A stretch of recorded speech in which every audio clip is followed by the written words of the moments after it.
열왕기상 3장 우리 16절에서 20절에 있는 말씀 우리 함께 읽도록 합니다.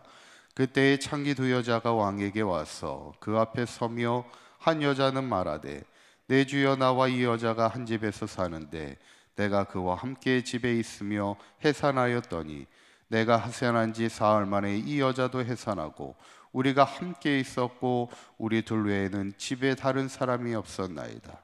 그런데 밤에 저 여자가 그의 아들 위에 누움으로 그의 아들이 죽으니 그가 밤중에 일어나서 이 여종 내가 잠든 사이에 내 아들을 내 곁에서 가져다가 자기의 품에 누이고 자기의 죽은 아들을 내 품에 누였나이다.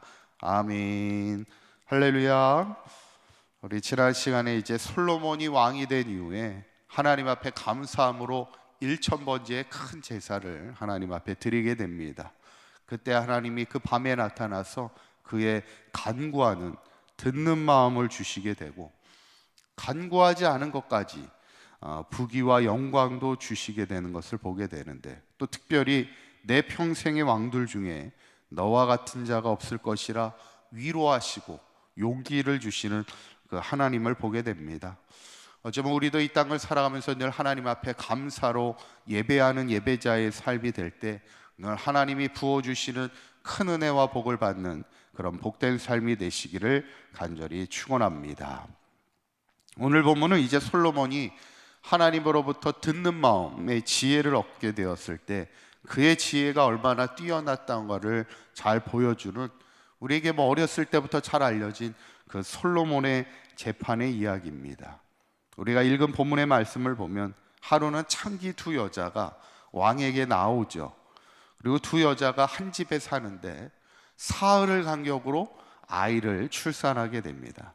그런데 어떤 일이 벌어지냐면 19절에서 20절에 보면, 그런데 밤에 저 여자가 그의 아들 위에 누움으로 그의 아들이 죽으니, 아무래도 실수를 하여서 아마 아이를 질식시키게 깔려 죽게 되는 그런 상황이 벌어질 때 그가 밤중에 일어나서 이 여종 내가 잠든 사이에 내 아를 내 곁에서 가져다가 자기의 품에 누이고 자기의 죽은 아들을 내 품에 누였나이다. 아이를 서로 바꿔치기를 했다는 이야기를 지금 하게 되면서 살아있는 아이가 자기 아이라고 서로가 이제 주장하게 되는 상황이죠.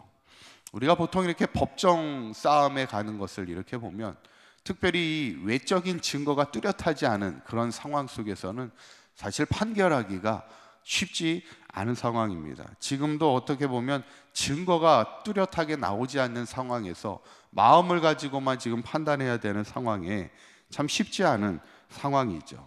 그래서 그때 솔로몬이 뭐라고 대답을 합니까? 25절에 있는 말씀을 보면 이렇게 얘기합니다. 한번 읽어보시죠. 시작. 왕이 이르되 산 아이를 둘로 나누어 반은 이 여자에게 주고 반은 저 여자에게 주라, 이렇게 얘기하죠. 어떻게 보면 말이 안 되는 얘기잖아요. 어떻게 살아있는 아이를 칼로 반으로 나눠줄 수가 있겠습니까? 참 말도 안 되는 이야기지만 여기에 바로 솔로몬의 지혜가 있었던 겁니다. 그때 진짜 엄마가 뭐라고 말합니까? 26절에 보면 이렇게 얘기하죠. 그 산 아들의 어머니가 되는 여자가 그 아들을 위하여 마음이 불붙는 것 같아서, 불붙는다는 게 뭐예요? 우리의 표현에도 막 마음이 속이 막 타들어간다고 그러잖아요. 막 급해가지고. 왜냐하면 잘못하면 아이가 반으로 나뉘게 되면 죽게 되잖아요. 그러니까 진짜 엄마가 뭐라고 하냐면 왕께 아뢰어 청하건대 내 주여 산 아이를 그에게 주시고 아무쪼록 죽이지 마옵소서 하되 다른 여자는 말하기를 내 것도 되게 말고 내 것도 되게 말고 나누게 하라 하는지라. 그러니까 진짜 엄마와 가짜 엄마의 차이가 뭐예요? 가짜 엄마는 이 아이가 죽든 말든 그냥 반으로 나누자는 얘기고, 진짜 엄마는 이 아이가 죽을까봐 그를 죽이지 말고 그냥 그 여자에게 그 아이를 주라, 그렇게 이야기하는 겁니다. 어떤 외적인 증거를 가지고 판단하기 어려울 때 그 마음을 통해, 그 어떻게 보면 모성애를 통해 진짜 엄마가 누군가를 판단하는 지혜를 발휘하게 되는 솔로몬의 이야기를 보게 됩니다. 이런 비슷한 이야기가 그 시대의 어떤 고서에 보면 비슷한 이야기가 나오는 게 있습니다. 예전에 어떤 나라에 왕이 있었는데 그 왕에게 3명의 청년이 찾아갑니다. 세 명의 청년이 찾아가고는 자기가 왕자라고 즉 자기가 왕자라고 주장을 해요. 그러니까 이 왕이 갑자기 왕자라고 주장하는 이 세 명의 청년을 가지고, 그러면 여기 선왕의 시신이 있는데 그 선왕의 시신을 향해 창을 정확하게 던지는 사람이 아마도 진짜 왕자일 것이다, 이렇게 이야기를 한 거예요. 그러니까 세 명의 청년이 그 시신을 향해 창을 던지게 되는데, 두 명의 청년은 그 선왕의 시신을 향해 창을 던지려고, 정확하게 던지려고 노력을 하는데, 한 명은 어떻게 해요? 창을 던져야 안 던져요? 창을 던지지 않습니다. 그러면서 진짜 왕자가 누군지를 판단했다라는 그런 이야기도 비슷한 이야기죠. 그게 뭐냐면, 어떤 외적인 증거를 가지고 찾기 힘들 때 그 사람의 마음을 통해 진짜가 누군지를 판단하는 지혜를 보게 되죠. 오늘 솔로몬이 그랬다는 거예요. 그런데 이 본문에서 중요한 건 뭐냐면 28절에 있는 말씀입니다. 이 재판을 통해 어떤 성경에서 뭐라고 얘기하냐면 28절에 있는 말씀 한번 읽어볼까요? 시작. 온 이스라엘이 왕이 심리하여 판결함을 듣고 왕을 두려워하였으니 이는 하나님의 지혜가 그의 속에 있어 판결함을 봄이더라, 이렇게 얘기합니다. 온 이스라엘 백성이 왕의 그 판결을 보고 두려워하였다는 거야. 이 말은 뭐냐면 왕에 대한 경외함을 가지게 되고 왕을 중심으로 나라가 하나가 되는, 어떻게 보면 솔로몬의 리더십이 이스라엘을 다스리게 되는 힘을 얻게 되는 게 바로 하나님이 주신 지혜를 통하여, 바로 하나님이 솔로몬의 나라를 견고하게 하나 되어 세워가게 하시는 것을 보게 되죠. 저는 오늘 이 본문을 보면서 결국 우리가 이 땅을 살아가면서 우리에게 반드시 필요한 것 중에 하나가 뭐예요? 바로 하나님이 주시는 지혜가 있어야 된다는 겁니다.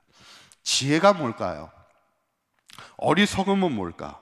오늘 성경에 보면 결국 어리석은 것은 뭐냐면 선악을 분별할 줄 모르는 겁니다. 그래서 선악을 분별하지 못한 채 악을 행하며 사는 인생이 어리석은 인생입니다. 근데 그거보다 더 어리석은 인생이 뭘까요? 더 어리석은 인생은 선악을 알면서도, 이것이 악한 일인 것을 알면서도 악한 일을 행하는 것이 더 어리석은 인생입니다. 그러면 진짜 지혜로운 인생이 뭘까? 선악을 잘 분별하여 악은 버리고 선을 행할 줄 아는 인생이 진짜 지혜로운 인생이라는 것이죠. 저는 바라기는 우리 사강교회 모든 성도님들이 항상 하나님 앞에 기도하며 하나님 앞에 지혜를 구할 때 하나님이 이 땅을 우리가 살아가는 동안 선악을 잘 분별하게 하여 주셔서 악함은 조금 모양이라도 버리게 하시고 하나님 앞에 선을 행하면서 우리에게 주신 삶과 우리에게 주신 가정과 우리에게 주신 교회를 하나님의 지혜로 잘 다스리며 잘 세워갈 수 있는, 그래서 하나님의 영광을 드러낼 수 있는 저와 여러분들의 삶이 되시기를 주님의 이름으로 간절히 축원합니다. 기도하겠습니다.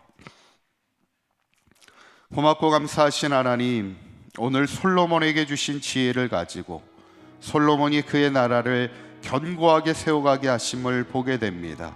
하나님, 우리에게도 하나님이 주시는 지혜를 가지고 나아가기를 원합니다. 선악을 바로 분별하게 하여 주셔서 악한 일은 버리게 하여 주시고 오직 선을 행할 줄 아는 믿음의 지혜가 있게 하여 주셔서 우리의 삶과 우리의 가정과 우리의 교회를 잘 세워가는 우리 사각교회 모든 성도들 되게 하여 주시옵소서. 오늘 하루도 주님과 동행하는 복된 하루가 되게 하시고 오늘도 기도함으로 하나님의 지혜를 얻고 승리하는 복된 하루가 되게 하여 주시옵소서. 우리 주 예수 그리스도의 이름으로 기도하옵나이다. 아멘.